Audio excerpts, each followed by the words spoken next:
Halo semua, perkenalkan nama saya Opsiana Anacibako dengan NIM 22011400092. Jadi di video kali ini saya akan membahas tentang esensi kurikulum 2013 IPS SD kelas tinggi. Secara etimologis, istilah kurikulum atau kurikulum berasal dari bahasa Yunani yang yaitu kurir yang berartinya pelari dan kurere yang berarti tempat berpacu. Jadi istilah ini berasal dari dunia olahraga terutama dalam bidang atletik pada zaman Romawi kuno di Yunani. Lalu dalam bahasa Prancis, istilah kurikulum ini berasal dari kata courir yang berarti berlari.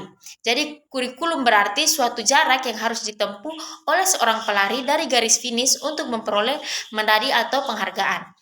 Kemudian pengertian kurikulum itu terus mengalami perkembangan menjadi kegiatan yang harus dilaksanakan peserta didik baik di dalam kelas maupun di luar kelas untuk mencapai tujuan pendidikan. Jadi pada akhirnya kurikulum itu tidak lagi sekedar perencanaan dalam mencapai tujuan pendidikan, namun juga meliputi hal-hal yang tidak terencana tetapi menunjang keberhasilan pendidikan. Jadi artinya bahwa pengertian atau definisi kurikulum itu tidak berfokus pada satu definisi saja, melainkan memiliki banyak definisi yang mana sesuai dengan perkembangan zaman dan teknologi.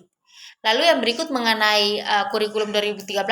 Jadi kurikulum 2013 itu merupakan sebuah kurikulum yang mengutamakan pemahaman, skill dan pendidikan yang berkarakter. Jadi seorang siswa itu dituntut untuk paham atas materi dan aktif dalam berdiskusi dan presentasi serta memiliki sopan santun. Serta siswa itu juga harus berakhlak dan memiliki disiplin yang tinggi.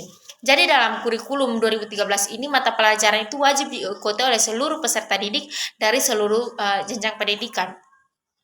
Dalam kurikulum ini, pengorganisasian isi materi IPS itu merupakan suatu konsep di mana organisasi dianggap mampu untuk terus-menerus melakukan proses pembelajaran mandiri, sehingga organisasi tersebut memiliki kecekatan berpikir dan bertindak dalam merespon beragam perubahan yang muncul. Jadi di sini ada beberapa cara pengorganisasian isi materi IPS. Yang pertama itu separted subjek kurikulum. Jadi pengorganisasian materi atau mata pelajaran secara supported subjek kurikulum ini berarti materi atau isi mata pelajaran itu disusun secara logis dan sistematis dari suatu disiplin ilmu tertentu. Lalu yang kedua, corrected kurikulum. Jadi pengorganisasian materi atau isi mata pelajaran secara correlated kurikulum ini berarti sebuah pembahasan tentang suatu pokok bahasan itu dihubungkan dengan pokok bahasan lainnya, dihubungkan dengan pokok bahasan yang saling relevan. Terus yang ketiga, broad-field kurikulum.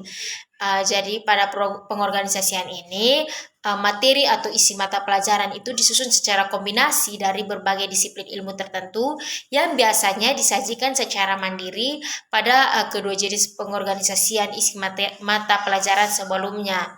Jadi selain itu umumnya memunculkan nama atau pelajaran baru dari penggabungan berbagai disiplin ilmu atau beberapa mata pelajaran yang lebur di dalamnya. Lalu yang keempat itu pengorganisasian materi atau isi mata pelajaran secara integrated kurikulum. Berarti materi atau isi mata pelajaran itu merupakan sebuah produk atau hasil integrasi berbagai bahan kajian dari mata pelajaran.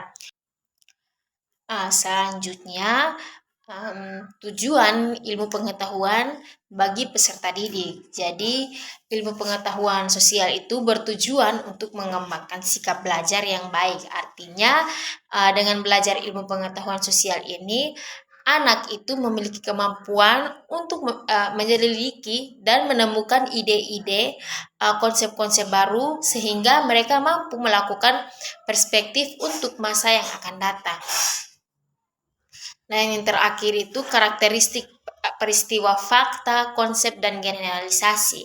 Jadi, karakteristik pembelajaran IPS SD kelas tinggi itu apabila kita perhatikan dengan teliti dan cermat, inti proses pembelajaran siswa kelas tinggi atau kelas 4, 5, dan 6 di sekolah dasar itu merupakan suatu proses pembelajaran yang dilaksanakan secara logis dan sistematis untuk membelajarkan tentang konsep dan generalisasi sehingga penerapannya itu menyelesaikan soal. Jadi menggabungkan, menghubungkan, memisahkan, menyusun, melipat dan lain sebagainya itu dapat dilaksanakan oleh siswa kelas tinggi di sekolah dasar. Mungkin sekian pemaparan materi dari saya. Semoga bermanfaat. Terima kasih.